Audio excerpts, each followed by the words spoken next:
Hey guys, my name is Christoph, and today I'm very excited to show you some of the cool features in the new DMX plugin released with Unreal Engine 4.25. In this video, I'm going to give you a broad overview of the tools included in the first release of the DMX plugin and talk a little about how to get up and running with your own setup at home. Now, there are a couple of things you should already know, including what DMX is, how DMX works, popular network protocols such as SACN and ArtNet, what universes and addresses are and sort of their relationship, and just kind of the basics of Unreal Engine. If this is the first time you're really hearing about DMX, I suggest you first take a look into some of the resources I've included in the description. That'll help you get started. So, that being said, let's get into it. So, before getting directly into Unreal Engine, I want to briefly mention my Fixture and DMX controller setup, as it is important to have your hardware connected and configured properly. So, in my setup, my controller is connected to my PC via Ethernet, as you can see here, and then I have a DMX out of my controller connected to the DMX in of my fixture via standard DMX cable, as you can see here on the right image. If we look into sort of the overall signal flow, you can see here we have our Unreal Engine PC. We can communicate via Wi-Fi or Ethernet, and it goes into either the router, or you have your router hooked up already directly to the PC. But so you then have an Ethernet connection from your router or PC to your DMX controller, and then you have a DMX connection from your DMX controller to your lighting fixture. So next, let's take a look into the fixture and controller configuration. So I've pre-configured my fixture. Let me show you here. All right. So I have configured my setup here to have a type of output DMX out. We've got a protocol of ArtNet, and I've set my universe here to universe 1. You can see it's combined universe 1. So that should be really all we need from our controller setup. Next, we can just jump into Unreal Engine. All right, so I've opened up a new project here in Unreal Engine 4.25, and the first thing we're going to need to do to get started is go up to Edit, Plugins, DMX. Let's search for DMX, and we want to make sure that DMX Engine and DMX Protocol are selected. I'm not going to go over DMX fixtures. You can enable this if you want, but essentially this just has some template blueprints for some pre-visualization, but we'll go into that in a different video. Alright, let's restart. Alright, now that we have our engine restarted and our plugins enabled, let's get started with some DMX. So, first thing I'm going to want to do is right-click and go to DMX, and select our DMX library. Alright, and let's name this just something like my DMX library. Alright, so what is a DMX library? Well, a DMX library is essentially an asset that contains information managing routing of our DMX from Unreal Engine to our physical fixtures. And it makes sure that if something gets sent out of Unreal Engine, it actually goes to the proper hardware fixture in the real world.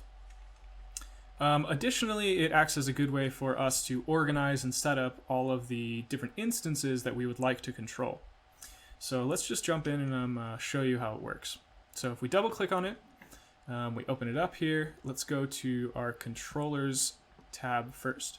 So this is our controllers tab. It's where you will set up either your controllers or nodes. Some people call it nodes as well. And just like I previously set up my NTech controller, this is where we want to set up that same information. So I'm going to click New Controller. I'm going to do NTech ODE MK2. There we go. I can type. All right, and so let's just go down the list here and look at our properties. So first of all, we have name, of course. We have our communication mode. Right now, all that is supported is broadcast. All right, and then let's look at our universe properties. This is really the most important section. So our universe start, this is a representative of our local universe. And this is local to this specific library. I'm going to keep this at 1 right now, but you can set it to whatever you want. It's more handy if you have multiple controllers, then you'll want to set this to different ones so that they don't overlap. Additionally, we can set our amount of universes, so if you have a controller that handles more than a single universe, you can change this to 2 or 5 or whatever. But I'm just going to keep this as 1 because I have only 1. Next, let's look at remote universe range start. Now, it's pretty important to make a distinction between our universe start up here and our remote universe, because our universe start up top represents our local universe, and our remote universe down bottom here represents our network universe. So even while my local universe is set to 1, what will actually happen when I send DMX out is it'll send to my remote universe of 0 for the ArtNet protocol. For this project, I'm going to set it just to 1 to make the numbers consistent, so that when I send out to universe 1, local universe 1, it will also send out to remote universe 1. Now, this may seem a little unintuitive initially, but it makes sense in the case that you have, you go to a show and somebody has a bunch of stuff already hooked up on the same universes that you have. You can just change your remote universe range start without having to modify all your fixture patches and such. You'll see as we go further. So next, let's jump into our Fixture Types tab here. So our Fixture Types essentially are our base classes. You can think of them as that. They represent the kinds of lights that we're going to have in our scene and the kinds of lights that we have inside of real life. So this comes from a similar concept that Unreal has in its hierarchy system of actors. So in Unreal, you can create a new blueprint actor and define some rules or logic inside of this, and then put it inside the scene and have multiple instances. We are doing more or less the same thing. We're mimicking that inside of our DMX library, except with Fixture Types as our class, and then our Fixture Patches as our instances. So let's create a new Fixture Type. I'm going to name this my venue revolver laser. That's the thing you can see up in the right here. All right, and here we can go through and define the modes and attributes and functions that we have for this particular piece of hardware. So we have an import method, which I'll show in a second, but first let's just go through the manual process. So I'm going to set my category to a moving head, and then I can go through and I can set up my modes. So I'll just make this, say an 11 channel mode.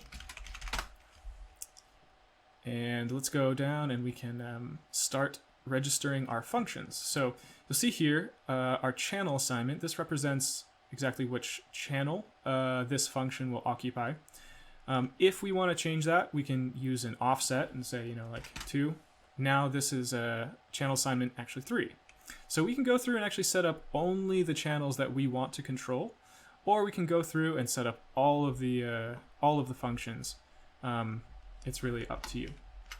But I'm gonna keep this as 0 and set my function name to pan, because I already know what my functions for this fixture are and for this mode.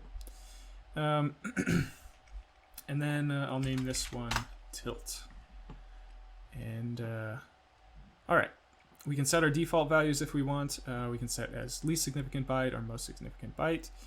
We can set a description, and we can set this is our resolution. So if this is a 16-bit function or 24-bit function, it'll take up multiple channels, and you can see now this is channel 1, it's a 24-bit function, and then now the next channel is actually 4. And that's because this is taking up 3 channels, 1, 2, and 3. But I'm just going to keep it as 8-bit. All right, so we can go through, we can set up our functions in this method if we wanted to, or we can actually just import through an asset if we'd like to do that as well. So I have already downloaded an asset here. So I have this GDTF file here, which is downloaded from a website called GDTF-share, which I will post in the description. But GDTF-share is essentially where you can go. You can set up the configurations for different fixtures. Other people can do it as well, and then you can just download them for free. All you have to do is just create an account there and download your GDTF files. So I've gone there, I've created my own configuration, and now I want to bring it into Unreal and just import it in. So first, let's just drag this, import it, and I'm just going to do import all. If we open this up, we can see that it actually contains a lot of different information that we can use, including all of our attributes, all of our modes, and the functions inside of them. So you can go look through here if you'd like to. But what I want to do is actually import this and get all of that information inside of my fixture type. So let's go through, select our imported one, and you can see it automatically generates all of the information that we need. So we've got our 11 channel mode, and inside of our functions we have 11 functions, and they have all the information set up. So we have pan, we have tilt, and so on and so forth. All right, so cool. Now that that's set up, let's jump on over to our fixture patches and set up some fixture patches. So as I mentioned before, this is really where we set up our instances, which represent actual physical devices that we want to control. So maybe I have multiple venue revolver lasers. This is where I actually create those and then address them to the proper addresses and universes. So I'm going to go through, click add, and do a venue revolver laser. So this is based off my registered fixture type. And you can see automatically it will register this on universe 1. So as it's set here. If I set this to universe 2, it will actually become unassigned because my controller is only set to contain universe 1 and only one of those universes. So let's go back here. We can set this to 1 again, and you'll see it'll occupy here. Additionally, it automatically sets it from channel 1 to 11 because I have my 11 channel mode set. I can also change my modes to 13 channel or 17 channel, but we're going to stick with our 11 channel. And it starts at 1, and I can change that. So if I wanted this to actually, start from an address of like 10, it'll now start from 10 and go up to 20. But I'm going to do 1 because, as you can see on my light, I have my address and it's set to 1. So we'll stick with that. All right, so we're almost there. I guess one other thing to mention is inside of our fixture patches, you can set up custom tags if you'd like. So you can set this to truss or whatever. And kind of group these in whichever way you would like. All right, so I'm going to make sure that's auto assign, and let's go on to testing some output. So we can come over to our output console here and create some custom faders to test our output. So let's see. Our output console is essentially a way that we can create custom faders, move those faders, and see if our protocol and everything is set up properly. So let's just do that real quick. So I'm going to come down to my universe properties here. I'm going to set up my universe to be 1. And now keep in mind that this universe number is actually our remote universe. Because it's not really specific to any patch, this is going to represent our universe. So I'm going to make sure that's 1 because we set our remote universe range start here to 1 as well. Okay, and I'm going to have my address also as 1 because I want to test out just my pan, but we could also test out the tilt. So also, let's make sure that our protocol is set to the proper one, which we have set here to ArtNet. All right, we click Add Fader, and now you can see actually, if I move this, we've already got some connection. So that means things are good. If we want to monitor what is happening, we can also do that here over in our monitor window. So right now this is set to a remote universe of 0, but I want that to be 1. Now you can see as I move this, it will show us some incoming some data. Awesome, very cool. So it looks like we have our connection set up. We have our fixture patch set up. Next thing to do is do some programming. I guess one thing to mention, if you run into any problems, there are a couple methods for debugging if you're not getting any output here. One of the things you can do is check to see if your network card is set up properly. So we do actually have a method for specifying the network card you would like to send out on. So you can do that by going to your project settings. And if you come down to our DMX plugin here, you can go to communication settings and set your interface IP address to the IP address of your network card. So because I'm using my default card here, it's set to 0.0.0.0. But if you would like to send out, if you have multiple network cards, you can set it to that IP address, and then it'll just output through that network card. So that may be one thing to test and debug if you're having some problems outputting. Cool. So next, let's go into a little bit of blueprints and see what we can do there. All right, here we go. So the first thing that I want to talk about is our DMX component. So if you look in the left here, we already have a DMX component added. This can be added to pretty much any actor. If you just click this, click the Add Component, select DMX, we've got a DMX component there. And what this is responsible for is getting a reference to a library and a particular fixture patch. So I'll show you how we'll use it inside the scene. So if we go back here to our main scene, we can click it, click our actor, drag it into the scene.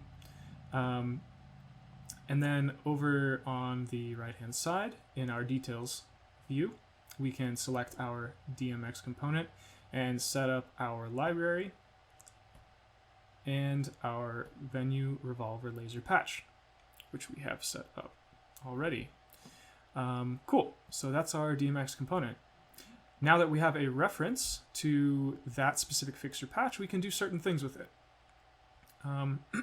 But before we get into that, let's talk about some important events that we can do. So I'm going to go over our receive, our send DMX raw, and our send DMX. And I'll just go over some things I've set up here so you can see how it's done. So let's first talk about our receive DMX event. So for our bind receive event, we have a delegate that we can bind to any custom event that we create. And you can see here that it will output our protocol, our remote universe, and a DMX buffer that contains all the information that is being received.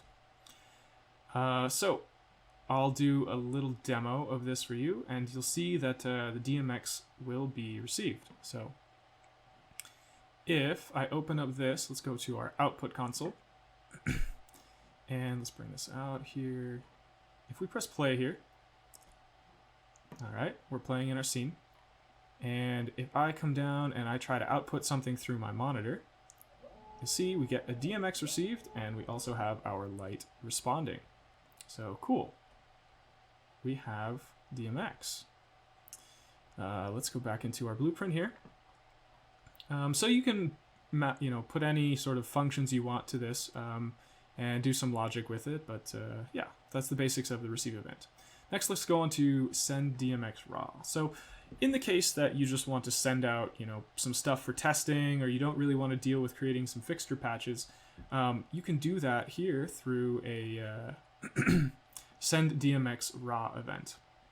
Now, in order to get access to any sort of function or event for DMX, make sure that you have this DMX subsystem. I didn't mention this up here in the receive event, but you also need the DMX subsystem here. So in order to get that, you can just right-click, search for DMX subsystem, and then if you pull off of that, we have, let's see, a lot of different events and stuff that you can, events and functions that you can do in the subsystem.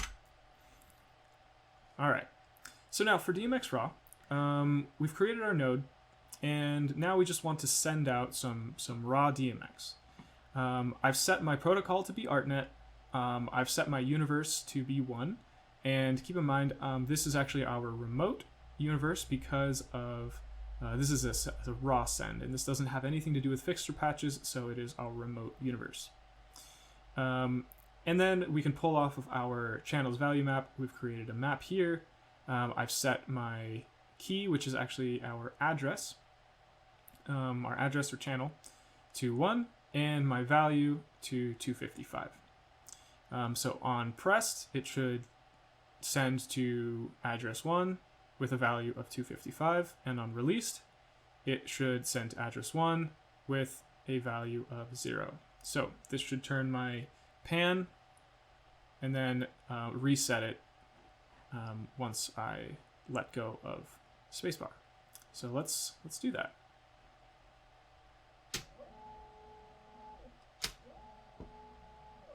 Awesome. Just as expected. All right.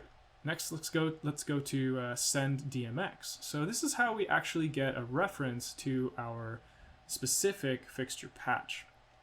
So as I mentioned before, we created a DMX component, and we assigned it our DMX library and fixture patch that we want a reference to.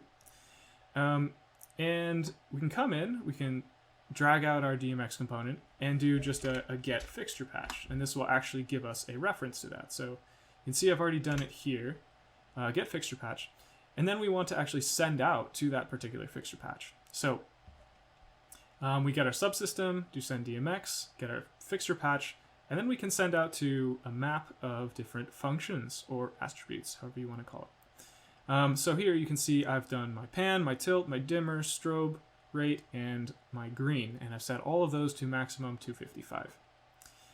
So that's what happens on pressed, and then on released, we have a little different thing here where we're getting our fixture patch, and then we're getting a default map. So this gets all of our default values and then just sets them all back to whatever they are supposed to be by default. So this is handy in the case that you have something that's not supposed to be 0 by default. All right, so let's try it. So I press enter. Cool. All right. So those are the basics of the DMX blueprints. We've got our receive, we've got our send raw, we've got our normal send. And if you want to do anything else, you can just grab the DMX subsystem and check out what you have here. So lots of other stuff in here.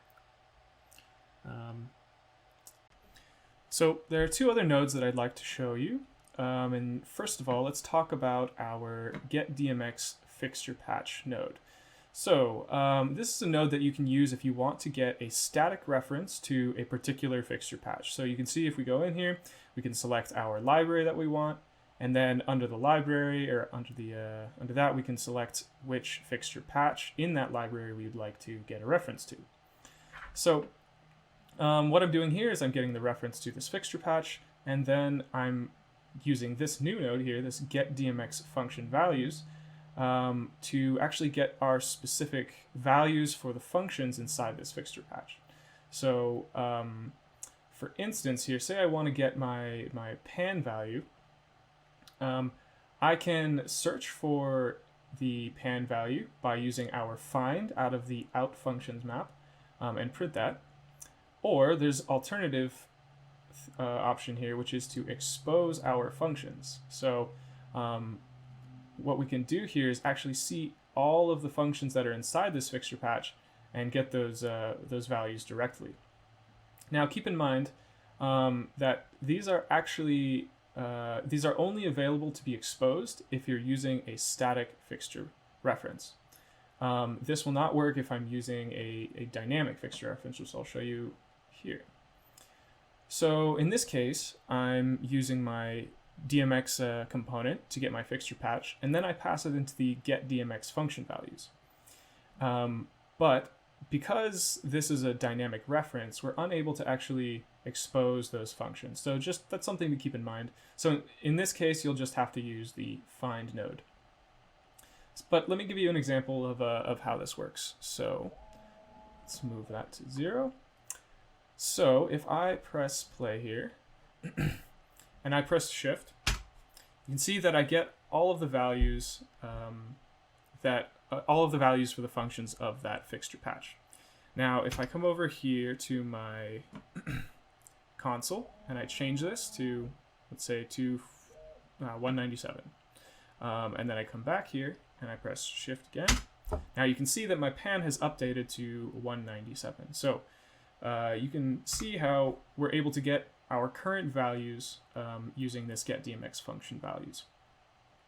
The same is true here for this one. It's just using a dynamic fixture patch. So I'll just show you, if I use my right shift, it prints out 197. So yeah, that's it. If you would like to get access to these functions, just one thing, they do not require the DMX subsystem, so you can just search get DMX Fixture Patch. So we have get DMX Fixture Patch here, and get DMX function values here. So those are two handy nodes to know about. So yeah. Anyways, this is a good place to get started. So I'll leave it at that. And if you guys have any questions, comments, feel free to reach out, and we will try to help you out as best we can. All right. Thanks a lot.